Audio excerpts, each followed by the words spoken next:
Good afternoon. Thank you so much for your patience in waiting. We've had a very difficult week, as you can imagine. Today we did present the case against Rodney Hinton Jr. to the grand jury. And during this press conference, I'm certainly going to describe the facts as we know them today and what led us to select the charges that we presented to the grand jury, as well as what their verdict was. So, Deputy Larry Henderson. I did reach out to Mrs. Henderson after we got the news of the grand jury. I wasn't able to reach her personally, so I unfortunately had to leave a message on her phone, and that is the most difficult message you can leave for someone on their phone. I also offer my sympathy to the Sheriff's Department and the entire law enforcement world here in this community. I know they're all grieving. I know all of you have questions about the police-involved shooting from May 1st. Our office is still investigating that, as we do in all officer-involved shootings. And so since that review is not done, I won't be commenting on it or taking any questions on it. Nor will I be discussing the three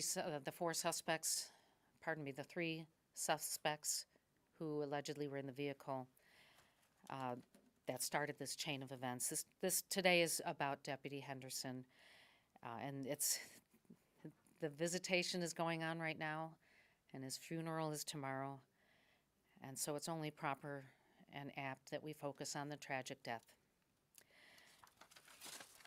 Oh, and wait, we'll stay here, not ready. So on May 2nd, 2025, Sheriff's Deputy Larry Henderson was working a traffic light. This was a detail to help manage traffic flow due to the congestion related to the commencement at the University of Cincinnati. The deputy had retired from his full-time career with the Hamilton County Sheriff. He did that a few months ago, but he still continued to serve by picking up occasional details when extra help was needed. And on May 2nd, he chose to accept a special detail to help direct traffic caused by UC's graduation. He was in uniform. He was wearing a bright traffic vest, reflective vest. He was serving the community. But in an act of tragic proportion, his life ended. And I'm going to walk you through the series of events that led to this deputy's sad death. We can go to the next slide. All right. This is the result of the grand jury. I'm giving you this first because I know you all have deadlines. He was indicted today on 2 counts of aggravated murder. Both carry a death specification.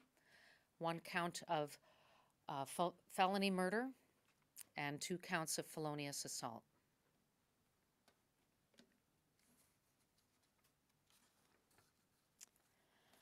Next slide, please. I'm going to go through the chain of events that led up to this tragedy. So at 9:30, I'm just going to step away and point to the map. Here and here.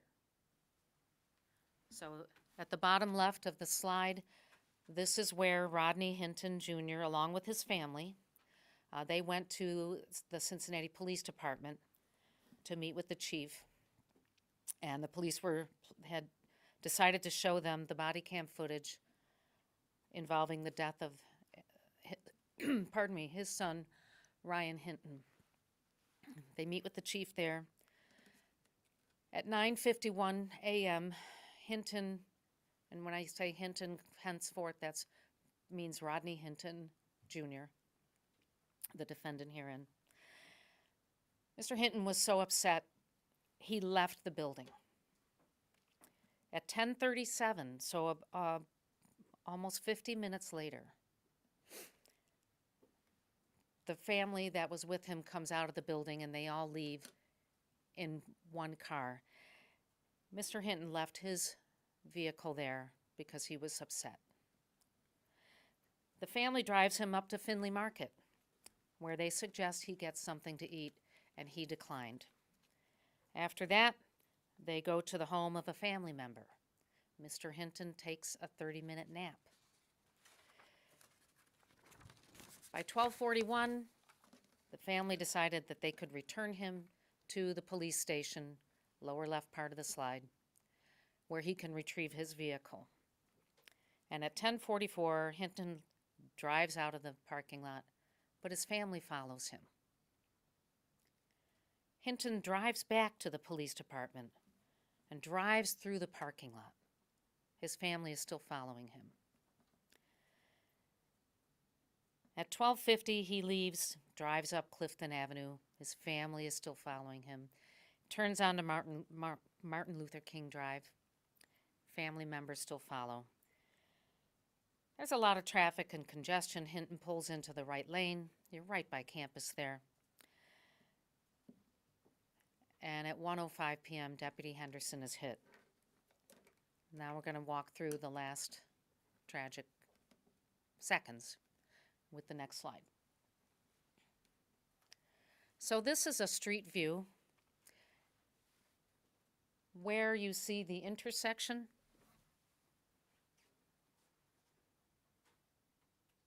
This is the stop line that's painted there where people have to stop. This is the unused middle lane, which up here is designated as a left turn only lane. These little plastic things are called delineators. They're just there to keep people from swerving into oncoming traffic. Here, this light pole, that's where Deputy Henderson was standing. A lot of the traffic enforcement people say that's a prime spot to stand because it has a tree for shade, and if it's hot, you get a little shade.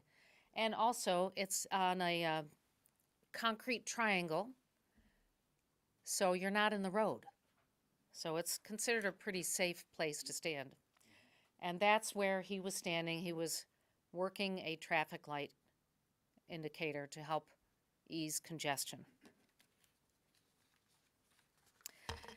And this photo does show it a little bit, but everything's on a hill near the University of Cincinnati, and this road is no different. We're looking down the hill. All right, next slide, please. So this is the aerial view, and I just want to show a couple things to you. So I pointed out this unused lane in the middle.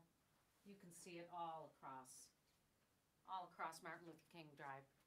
And you can also see if you, I think you're all going to get a packet of these, but you can see that where the left turn lane is here. And you might be able to ascertain where those plastic delineators are. So we know that Rodney Hinton turned onto Martin Luther King Jr. Drive. Initially, he pulled into the right lane. The family was still behind him. Then he pulls into the left lane. And then he stopped in that center unused lane. And I'm sorry, I don't have that exact location for you. But as he moves on up, he's just waiting there. Pardon me. He waits there. There's no place to turn. There's no signal there. He's just in that unused lane.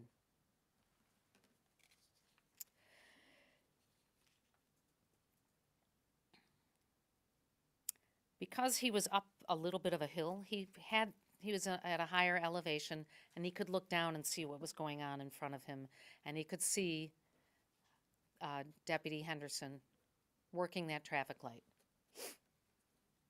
At 1:05 p.m., Hinton floors the vehicle, crossing into the opposing traffic lanes, and drives directly at Deputy Henderson and hitting him.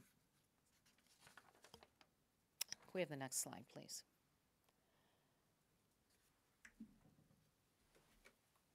here's the left turn arrow right there. So he went through this. The family, keep in mind, is watching all this happen. It's a clear view, straight as an arrow. He never veers off course. He never slows down. He aimed his vehicle toward the place of impact. He drove around the left side of those delineators. And he hit the deputy. In addition, while he was paused in that unused center lane, there was traffic coming. He didn't make his move until the oncoming traffic had cleared, and he had an open road ahead of him.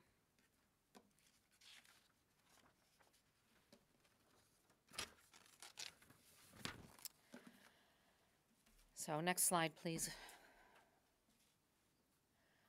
This was a very sad day for our community. It's a very, very tragic situation.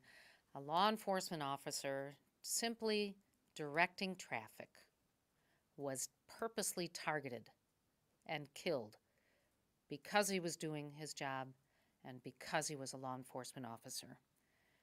It was the defendant's specific purpose to kill a law enforcement officer.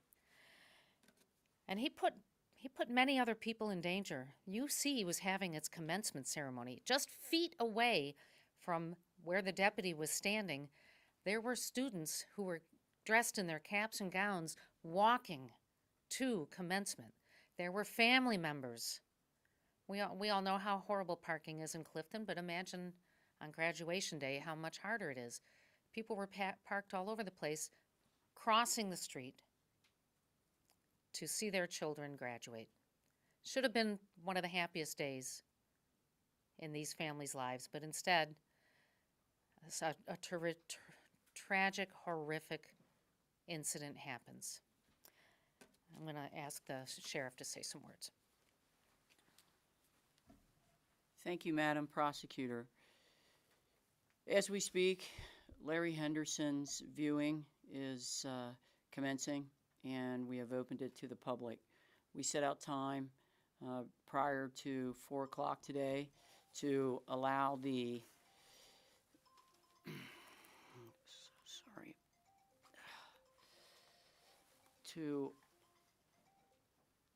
to allow the deputies, the sheriff's deputies, to go and give their condolences to Larry's family.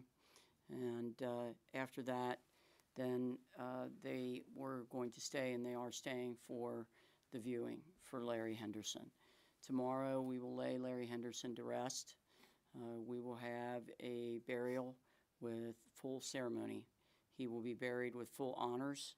Larry Henderson, during his career, I'd like to note, received a Medal of Valor for his efforts in helping and trying to help save a woman's life who was literally gunned down in front of him.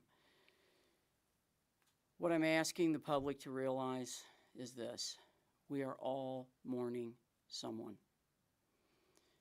I understand that this is a very trying time. I understand that tempers are high.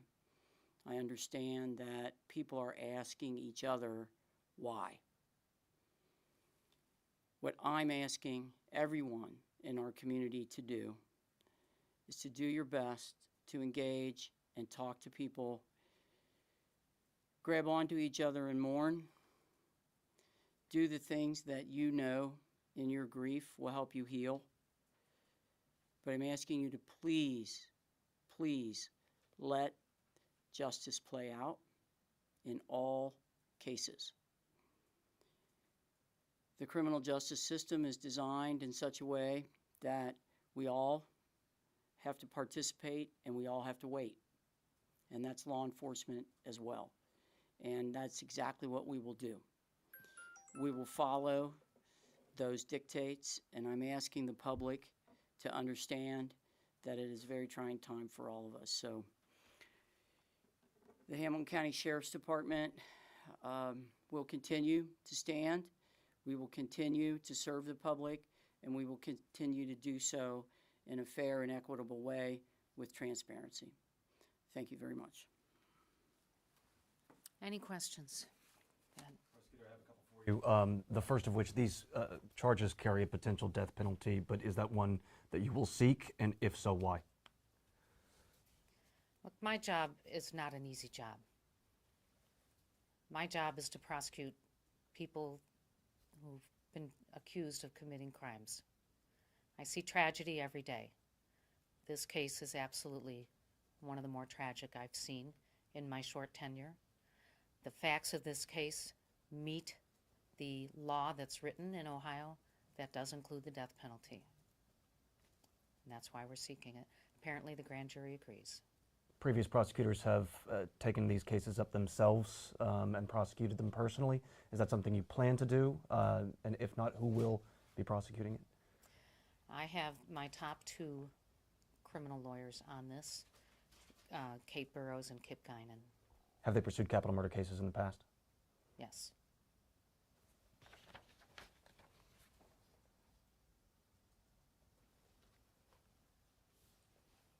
Your Yes. thoughts on the seeking death penalty on this case? I think I just gave them.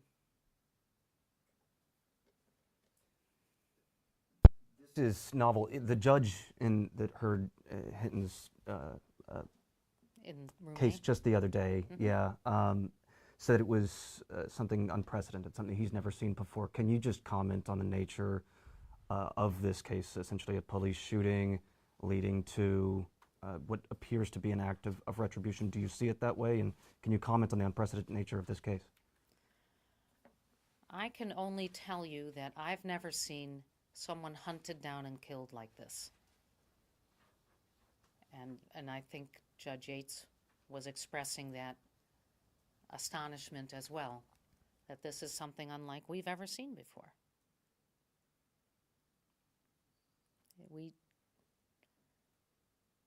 We do have laws to protect the accused. We have laws to protect the families as well. And we have laws to protect everybody who's going about their business. But when we have someone who's just showing up to work, doing his job to protect and serve, and is killed for that, it's reprehensible. Sheriff McGuffey, I do have one question for you as well, if you don't mind. Given that this case is going to be pursued as a death penalty case, what do you think of that? Multiple people from former FOP officers, things along those lines, have called for it to be pursued as a death penalty case. But what are your thoughts on the death penalty being applied here? I stand with the prosecutor. I am the sheriff of Hamilton County. I have sworn to uphold the law, and the prosecutor is following the grand jury and all of the processes that are played out in the criminal justice system. I don't touch every one of those systems. What I do is enforce laws, and I stand for law enforcement. I stand for transparency. My opinion of the case is a professional one, and my opinion is we, as law enforcement officers, will continue to do our job. We understand that there are crimes that get committed, and they're heinous crimes. And they're crimes that elicit emotion from the public. They're crimes that there are people in the public want to see justice. And we are here to be transparent about our actions, but I do not deliver opinions as far as guilt or innocence. That is not my job.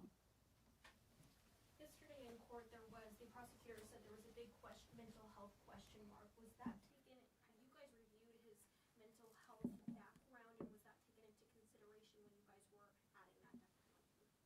We have no evidence that's been submitted to us about any mental health issues. All right, you guys, one more question. I have to let Charmaine get to the visitation.